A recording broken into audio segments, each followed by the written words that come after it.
لما تيجوا تعملوا أصحاب عمر، صاحبوا ناس أمينة. فالصاحب الأمين عليك هو مش مجرد صاحب بيحبك، لأ، ده شخص واعي ومخلص لدرجة إنه بيحبك أكتر ما أنت بتحب نفسك. هو أمين على وقتك، على فلوسك، على مشاعرك، أمين على أسرارك، على مخاوفك، على حلمك. بيحترم خصوصيتك، مساحتك الشخصية، تفكيرك. بيحترمك قدام الناس، ما بيأذيش مشاعرك، ما بيجرحكش.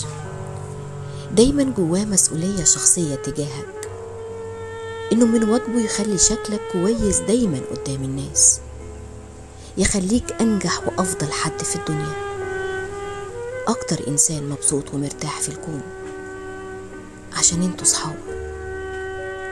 ياما في صحاب جمعتهم الصدفة وعاشروا بعض سنين، وفرقتهم كلمة جارحة في موقف في لحظة، لا عملوا حساب لعشرة ولا لسنين، والعيش والملحان.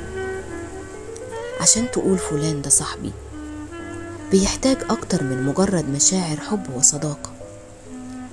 الصداقة الحقيقية بتحتاج لالتزام، لاحترام، لنضج، لشرف، لأخلاق.